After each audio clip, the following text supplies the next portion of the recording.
Ladies and gentlemen of the YouTube universe, what is going on with you on this Tuesday afternoon? It is Tuesday, June 25th, 2024, roughly 1:52 p.m. California time. I am, of course, your always gracious host, Fallon from GoNootropics.com, coming at you with the coffee cheers here on a sunny day in New York City. Hope you all are doing good.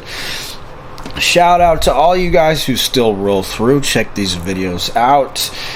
Shout out to everybody who's purchased any number of my books. You guys have been buying those up, and really that's the only income that I have at this point here in New York City is the books, is the enterprise, is the blog. I don't make money from these videos.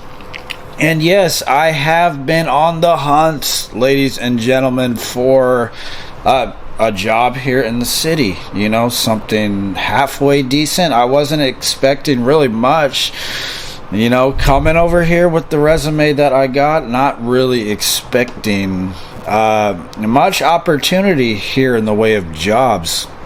So I've been applying. I've been on, you know, all the sites, the Indeed, the LinkedIn. I'm putting on my best suits, going to these places, talking to these people. You know, you get these calls from these recruiters. Half of them don't speak English very good. Half of them are scams, and then like every once in a while you get something that's like somewhat legit. So yesterday, I had a job interview in the financial district. They call it Fitty over here, babe. The financial district, is that what the locals call it? Financial district. In the financial district, a prestigious establishment, a prestigious place in New York City. This is Wall Street. If you ever seen that picture, that golden bowl with the testicles, this is, of course, the infamous Wall Street. This is the financial district. This is where a lot of the, you know, who knows how many decisions are made on Wall Street. So I scheduled this, interview. I'm thinking, you know, this guy has me coming down to Wall Street. I put on my best suits. I'm like, this is, you know, I may be out of my league even showing up to this place for an interview. I mean, you know, of all the places I could get hired, I would never expect to be working on Wall Street in the financial district in the tech industry. I've kind of been applying to these tech jobs because I have somewhat of a tech background, you know, so I've been applying to tech jobs. So yesterday, you know, I'm nervous with these interviews. I'm nervous. I'm figuring out what stacks to take. I settled on just some L-theanine and some taurine and some coffee. Me and Christine made our way into Manhattan, the city, and it's on one of these floors. It's in these gigantic buildings, you know, on like the 24th floor. And I'm thinking, you know, man, this whole company has this whole floor rented out. You know, they must be doing pretty good. For some reason in my mind, I thought that they must have had the whole floor to themselves. This is what I thought. I thought, you know, they were a big company. They rented out the whole floor. This is what I was thinking. That I thought they had the whole floor. But I go in, and it turns out you have the floors, and then there's like hundreds of little office spaces on the floor. I'm sure there's big companies out there that rent out the whole floor, but from what I've seen so far, a lot of these floors, it's like a lot of these smaller companies renting out these like small office spaces. So I walk in, I can't find the place. I'm walking all over. The way it works here is you get through security. I blew right past security, not knowing I had to check into this place at all, only to walk like 200 feet past security, and only to be stopped by like a security turnstile. So I had to walk all the way back to the security agents, get a ticket. They were kind of laughing at me. They're like, yeah, this is how it works. You got to, check in, this and that. And so I get the pass. I make my way up to whatever floor it was, take the elevator, nice, touchscreen elevators. And walking around this floor with all these little mini offices, it's like nobody knows where anybody's at. This particular company didn't have a plaque on the door to let anybody know that this is the company that you're looking for. I'm asking around, nobody knows where this company is, where their office is, because there's literally I wanted to say there's 100 different offices on the floor, just everybody working out of these little small compartments. Everything's just a little room. And so I guess this is how it works. You just rent out this little room in Manhattan, and you could say you work in one of these big buildings. I'm sure the rent must be pretty high up there still for these little rat boxes. But anyways, I can't find the place. I call the guy up. I'm like, look, I'm here for the 2:00. I'm here. I got my best suit on. I'm here for the 2:00 appointment in the financial district. And so he comes out and he leads me into this little rat box of a room. It's like a little cubbyhole. Honestly, it was like a little cubbyhole. I want to say like 100 square foot office space. He leads me in. There's one of those fold out picnic tables in the thing. He's got his laptop right there. He's got paper, pencil. It looks like the place hasn't even been vacuumed in a long time. There's a single chair in this place, and he tells me to have a seat.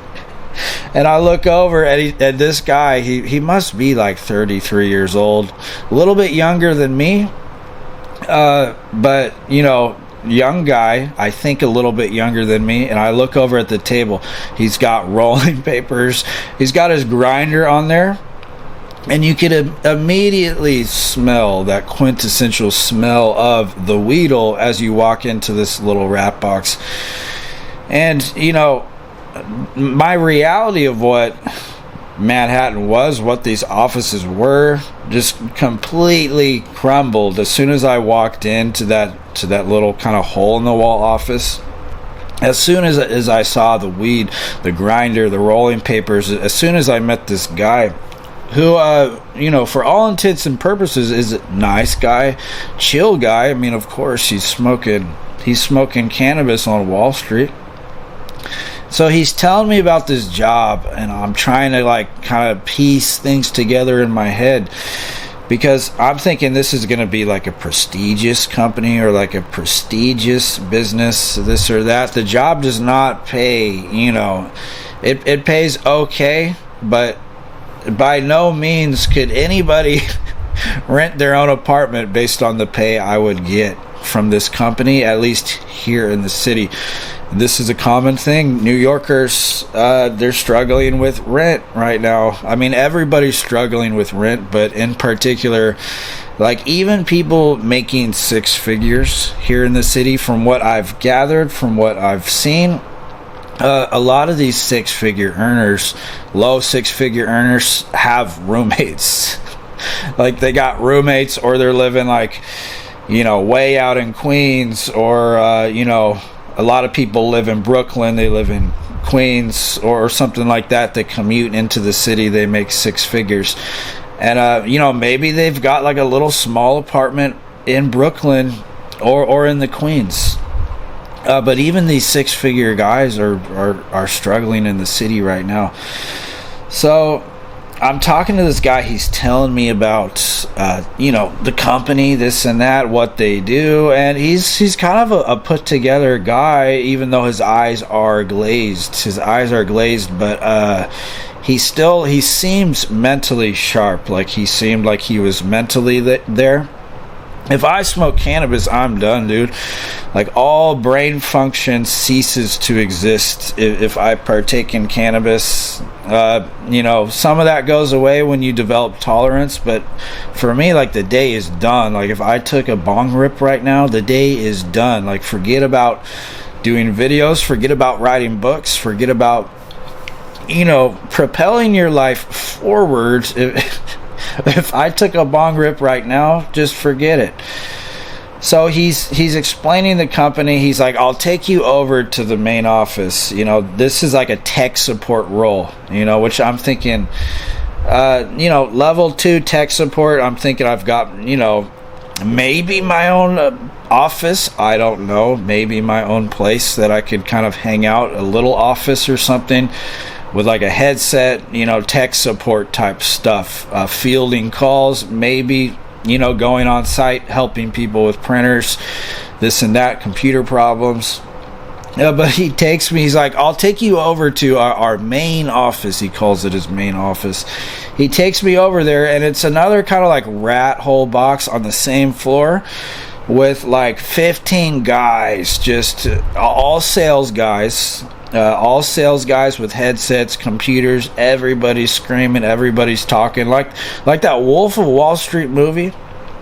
I'm like, this is like straight out of the Wolf of Wall Street. Like, you got 15 guys in here, laptops, and he showed me where my station would be, which is kind of like at the top center of where all these guys would be. 2 screens kind of overlooking 15 different guys all crammed into this one little kind of rat hole shanty box on like the 22nd floor of one of these Manhattan high-rise buildings. And I'm putting the pieces together like, oh, this is probably, how a lot of companies operate. They rent out one of these small little places, they cram everybody in there, and that's kind of what it was. But he had the rolling papers. She's like, yeah, this is like a really chill company, everybody's chill. And the job is kind of like, they have a few apps that they use. It's like they're in sales. They don't really need too much technical support.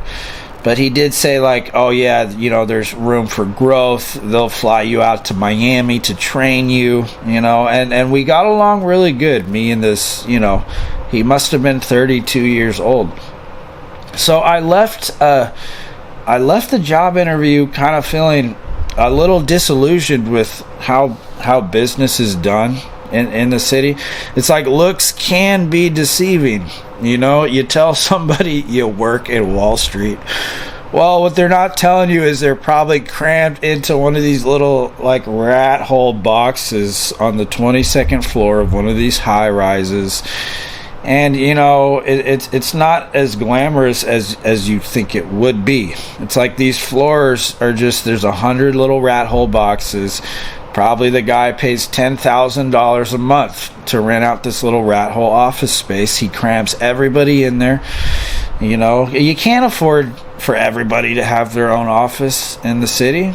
So a lot of these people, and as I'm walking around like trying to find this place, I'm seeing like that's like how a lot of these other businesses were operating. I was like knocking on doors trying to figure out if anybody knew where this business was, who this guy was. I had his name and everything, and nobody even knew like where he was. I had to call him, get him on the phone. He had to come out to the front lobby and show me where this little place was.